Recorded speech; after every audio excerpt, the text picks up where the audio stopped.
Paolo. And can I add my welcome to Andrew's? I'm another Andrew, and I'm going to be speaking just for 10 minutes now on those verses which Paolo brilliantly read for us. And I wanted to begin, if I may, with a question. And the question is this: what do you want from life?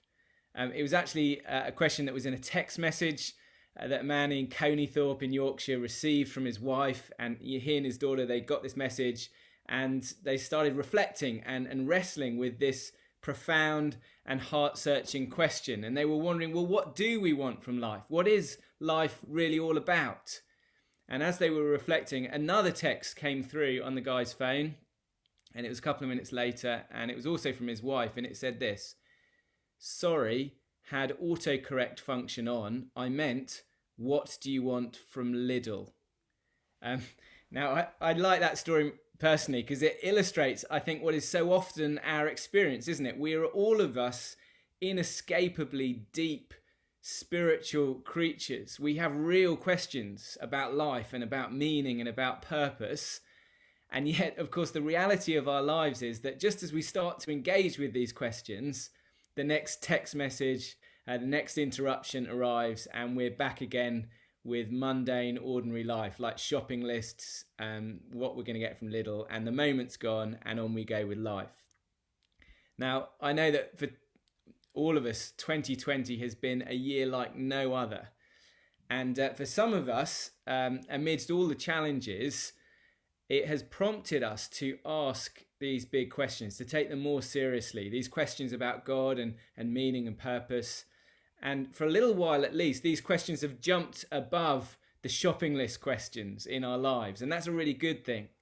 And perhaps for some of us, that's part of the reason we've tuned in today. And if that's you, I'm really glad you've joined us. And the great message of Christmas is that God is not hiding. And that this quest that we have for truth and for understanding and for answers, it's not an impossible, it's not a pointless quest at all. In fact, the message of Christmas is the search is over, because Christmas tells us, and I'm going to share it on my screen, our first point here, that God himself, the eternal creator God, has come into our world to reveal himself. He said, I'm here. Now, when someone asks you, perhaps this has happened to you at an interview, something like that, and they say, tell me about yourself. How far back do we need to start our story usually?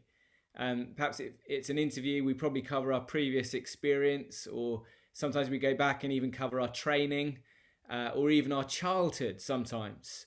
How far back do we need to go to get a sense of who we are?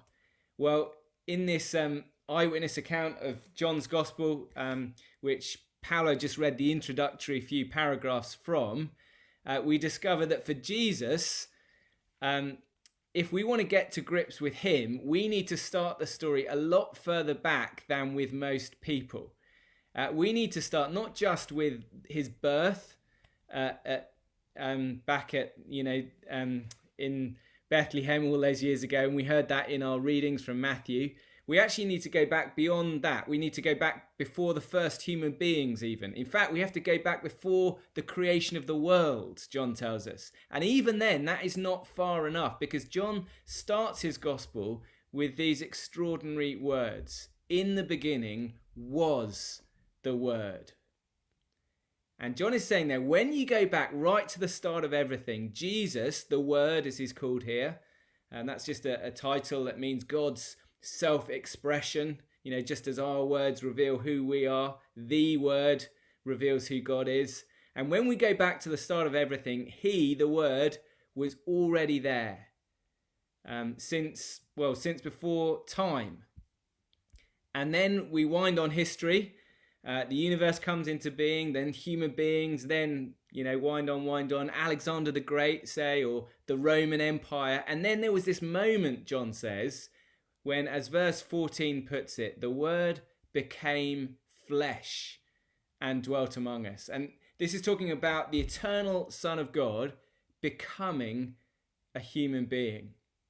I'm told there are 500,000 new people born each day, And there have been tens of billions on this planet so far. And here we discover that Jesus is in a completely different category from every other person who has ever existed. Jesus uniquely has always existed.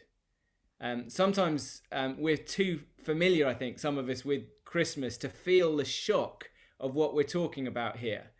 But the message of Christmas is that spectacularly, the timeless one became time-bound. The one who is everywhere became tied to one place. The infinite, limitless one became limited. The immortal one, the one who can't die, became vulnerable and killable. And so it really isn't an exaggeration for us to say that this is the most extraordinary event in all of history.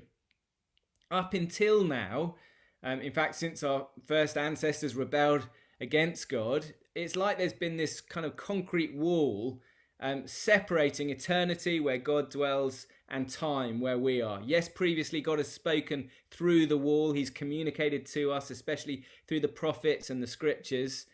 But now in Jesus, it's as if God has smashed through this wall, this concrete wall, and he's climbed through it into human history. And this is incredible news.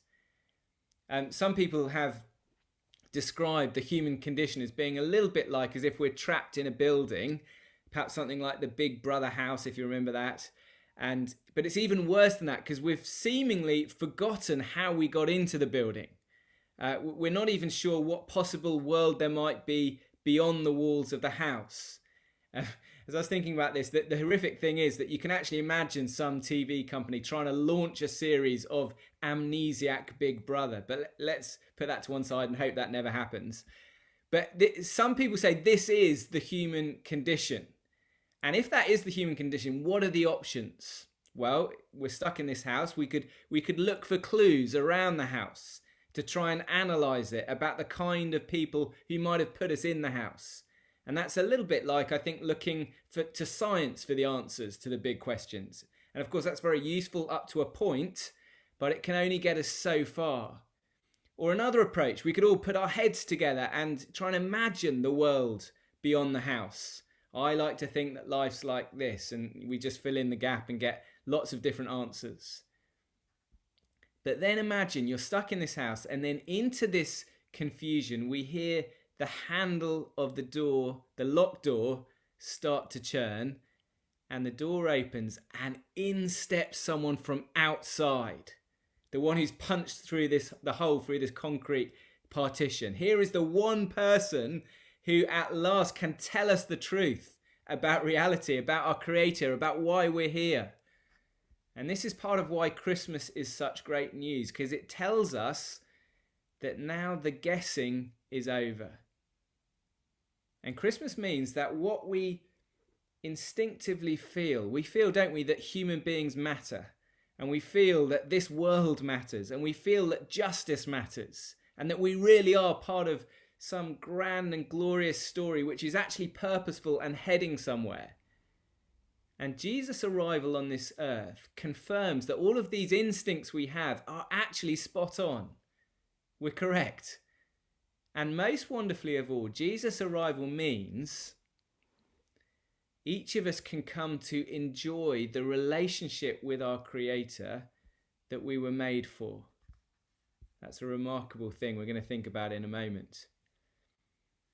But the shock of these verses is that whilst Jesus' light has shone out into this world for everyone to see, and there's no denying that during Jesus' short years on this earth, he really did shine. He had this matchless, beautiful life, which we're still talking about thousands of years later. And he gave us teachings which formed the basis of our whole civilization. And he showed again and again this incredible divine authority over sickness and evil and nature, even death.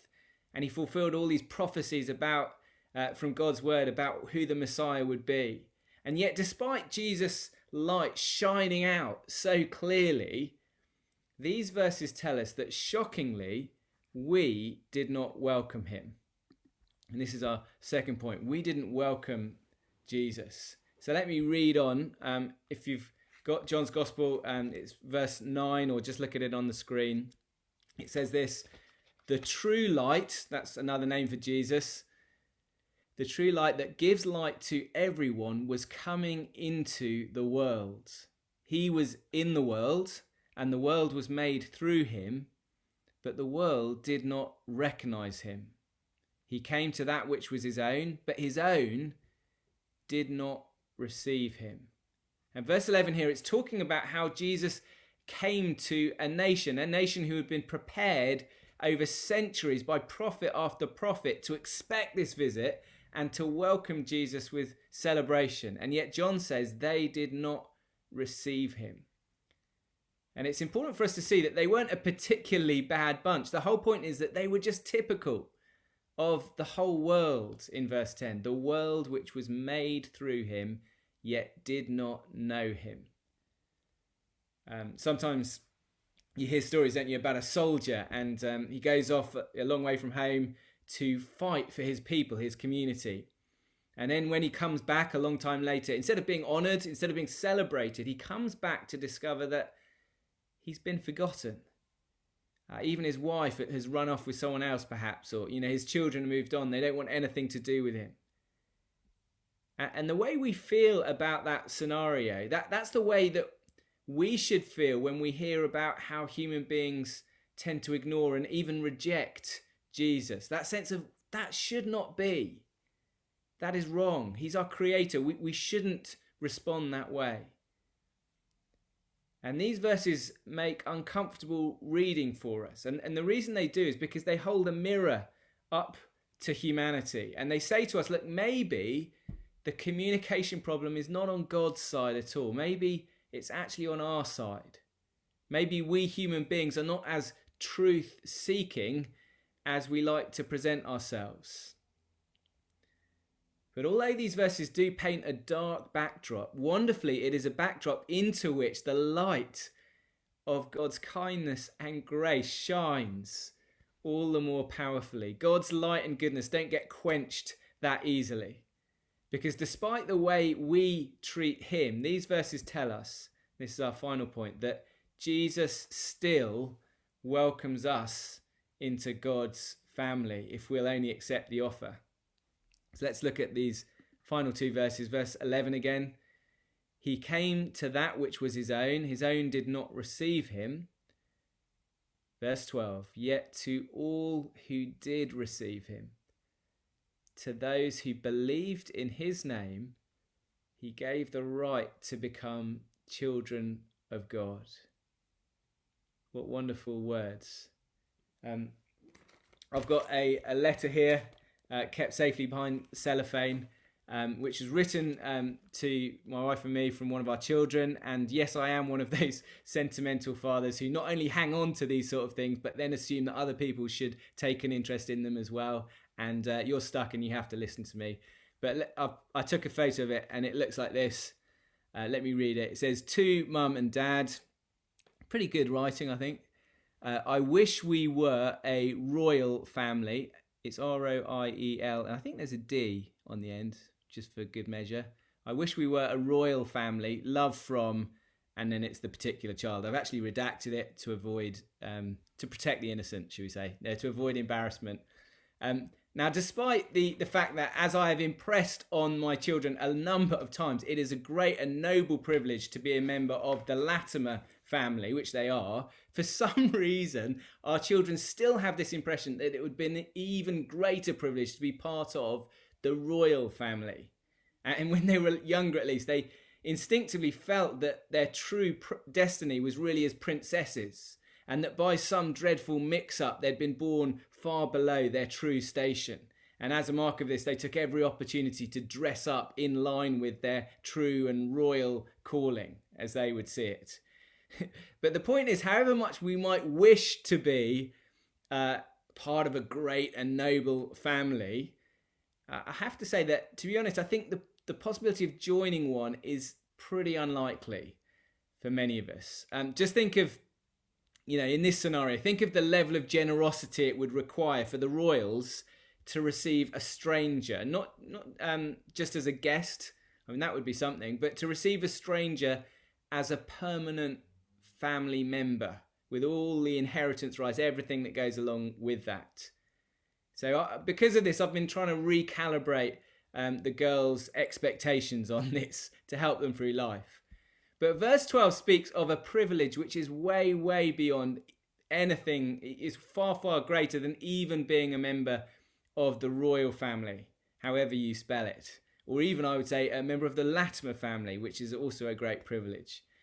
And it was only hinted at in the opening verses of this chapter, but this gospel, John's gospel, reveals to us that at the heart of the universe, at the heart of all reality, is a community of love, a family, Father, Son, and Holy Spirit. And the wonder of this gospel is that through Jesus, we are invited into that family. Through Jesus, we are offered to have Jesus Father as our Father.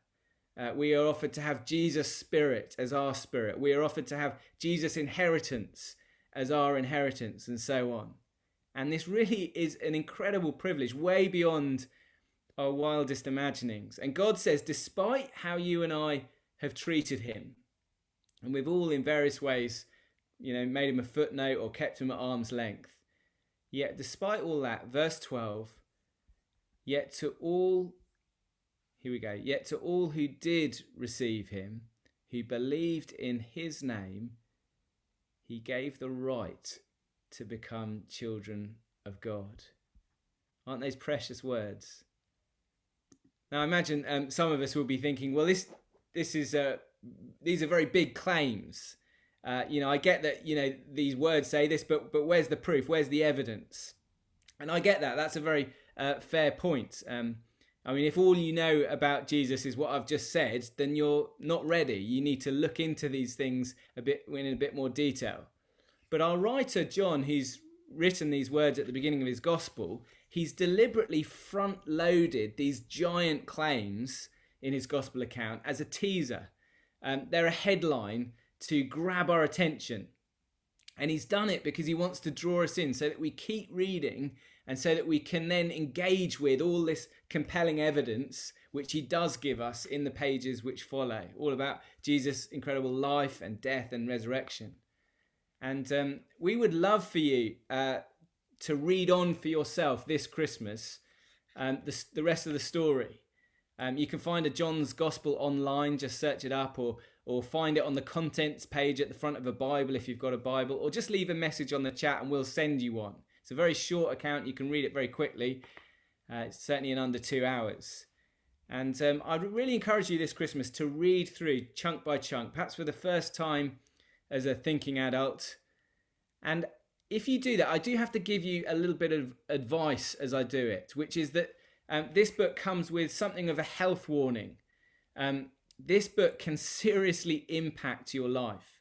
A friend of mine who at the time was a PhD student and a skeptic, he picked up one of these books and he was given it at an event and he started reading it on the tube on the way home. And he got so engrossed in reading about Jesus that he ended up doing a whole lap of the Circle Line.